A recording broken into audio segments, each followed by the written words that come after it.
From KUNC and the NPR network, this is In The NoCo. I'm Erin O'Toole. Steam powers much of the modern world. It drove the Industrial Revolution and is still widely used to generate electricity or to heat and cool large buildings. However, the traditional process of making steam involves burning fossil fuels like coal or natural gas to heat a boiler. And those emissions can be harmful. Which is why my guest today felt that the method for making steam was long overdue for an upgrade. And he created a process that makes steam production cleaner. Todd Bandhauer is a professor of mechanical engineering at Colorado State University and co-founder of a company called Atmos Zero. He recently helped develop a method that uses heat from the air rather than burning gas or fossil fuels to make steam. And he thinks it could be transformative for manufacturing cosmetics and pharmaceuticals or for heating college campuses. I've always wanted to make a huge impact in the work that I do. And by electrifying steam, we can make a big one. In November, Todd was named to the Time 100 Climate List, which recognizes innovations in clean energy. He joined me then to talk about why cleaner steam could have dramatic impacts on energy production around the world and how it's already being used at New Belgium Brewing in Fort Collins. We're listening back to that conversation today. Could you briefly walk me through how steam is traditionally made for industrial use? Absolutely. So for the last 150 years, you use what is called a package boiler. That boiler brings in water, and you burn a fuel to heat that water up to generate steam. That steam comes out of it, and it gets transported via pipes all throughout the factory. And then it gets used on all sorts of industrial processes, like making beer. And just help us picture, how much does steam contribute to carbon emissions and climate change? About 8% of all the world's energy used every year is to make steam. So, if you think about it, just put that in perspective, it's probably about a third of all the energy used to transport people around. Think cars, buses, trains, airplanes. So Wow. It's on that same order of magnitude. So it's a huge amount. So your mission was to try to find a new way to generate steam that would cut back greatly on these harmful emissions. And you discovered that a heat pump could replace these traditional fossil fuel-powered boilers. In very basic terms, can you explain how this works? So I think most people know what a heat pump is. Especially these days, heat pumps are used in houses to basically heat when it's cold outside. What we're making is a super powerful heat pump. That super powerful heat pump allows us to take heat from the air, use electricity, and then generate steam as high as 300 up to 400 degrees Fahrenheit. So you don't need to generate that high of a temperature for your house. But for industry, you need way, way higher temperatures. Sure. So we have a super powerful heat pump that allows us to do that. Okay. Yeah, I'd be complaining if my home heat pump was pumping out that amount of heat. Yes. So this is much, much bigger than a home heat pump. I mean, it is a device that would replace a big boiler. How big is your device, and how is it different from a heat pump for homes? It basically would provide heat for a whole neighborhood of folks. So not just a single house.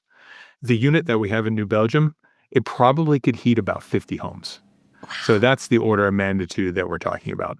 Wow. And in terms of its actual physical size? Yeah. Here's a really important thing to know, is that we are literally developing a product that drops in to the industrial site, and all you have to do is connect electricity, water, and a steam pipe, and you can turn it on and make steam.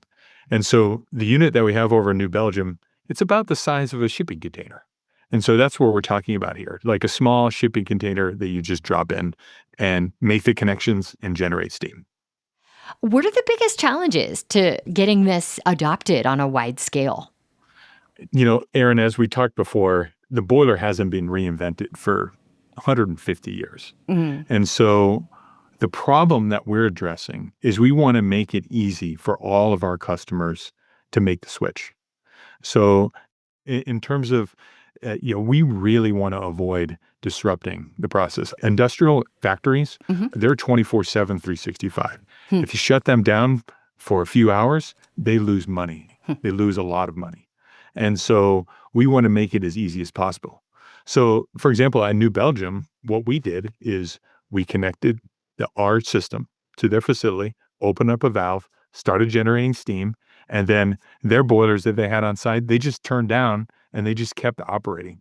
We want to make sure there's zero interruptions at all to the process. And silly question maybe, but is the beer still good? It tastes the same, which is awesome.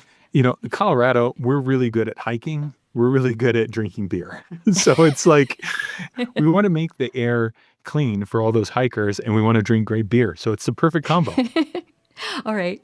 Well, steam uses water. Water is a precious resource, especially in places like Colorado. Are you concerned, that using steam power makes water more expensive or more scarce? Well, the key important thing to know is when you use steam for industrial process heat, it's basically recycled. So you generate steam, you recondense it, and all that heat that's released, that goes into the process, and then you're left with water, and then you just recycle it.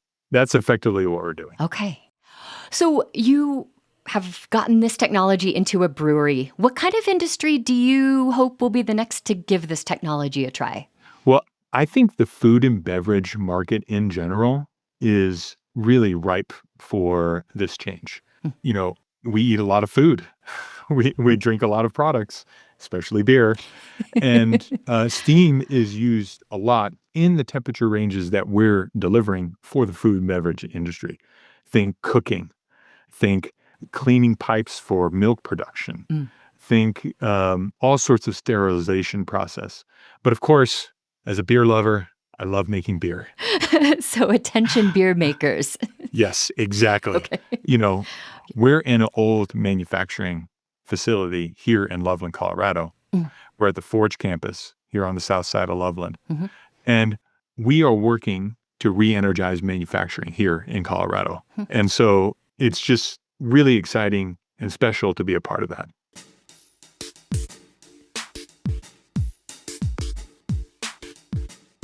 Todd Bandhauer is co-founder and chief technical officer of Atmos Zero and a mechanical engineering professor at CSU.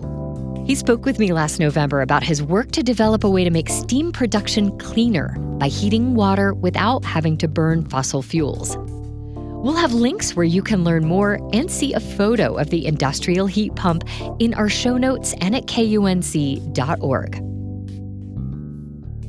While you're at our website, be sure to sign up for our free In The NoCo email newsletter. It's a great way to connect with the local news, stories, and culture that you care about. Again, that's at KUNC.org.